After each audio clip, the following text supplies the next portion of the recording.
The market digesting today's auto tariffs and looking ahead to next week's April 2nd target date for the Trump administration's retaliatory tariffs announcement. Joining us now is Scott Wine, former CEO of CNH and Polaris, two companies with global supply chains, including in China. And Scott, it is great to have you on. You are the CEO of Polaris, which includes the Indian motorcycle brand and ATVs and all kinds of interesting vehicles during Trump 1. So you've had firsthand experience with some of these trade and tariff dynamics. Want to get your thoughts on what we should expect potentially here, especially as everybody seems to be so focused, maybe less on the details of the policies we get and more on the fact that there's a lot of uncertainty around it and it seems to be a negotiating tactic.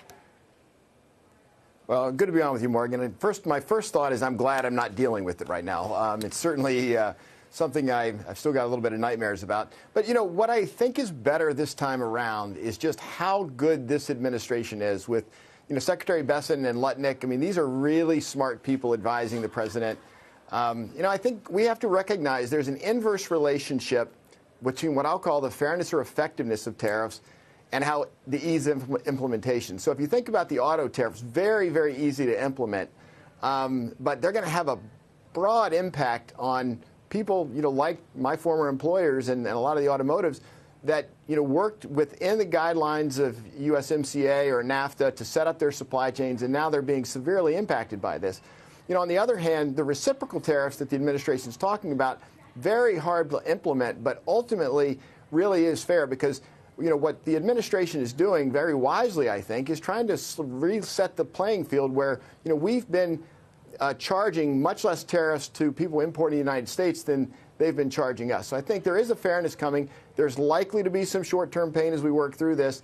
Long-term, could it relate or bring us more manufacturing employment? Probably. Could it be better economically over the long term? Probably. But it's certainly there's going to be some short-term pain because we can't build factories or fix supply chains in months or quarters. It takes years. Well, and President Trump said yesterday that these auto tariffs are permanent. These are not a negotiating tactic. I think about just some of the duties we've had in place for pickup trucks over the last however many decades. And maybe short term there was pain there, but it also changed that supply chain.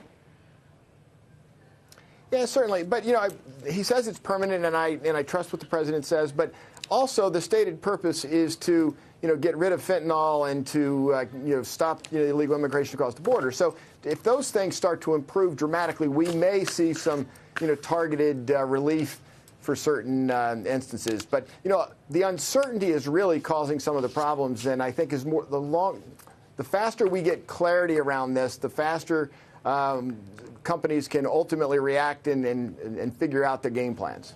So we have less than 1 minute here. So quickly, your thoughts on China and trade dynamics with China? Well, you know, China's very interesting. I think, you know, we've seen President Xi try to take a more hard, you know, strict approach on that economy, and he's starting to loosen that up. How much he's going to loosen it up, I'm not sure. You know, I've had a couple of CEO friends of mine that were just over there and very encouraged by what they see and hear. So I think it's cautious optimism at this point. But, you know, as much as we talk about wanting to separate our supply chains from China, we're so interrelated, and I think that's going to be very difficult for us to do, whether you're in retail or manufacturing. That's we've had a long period of time where we've worked closely together.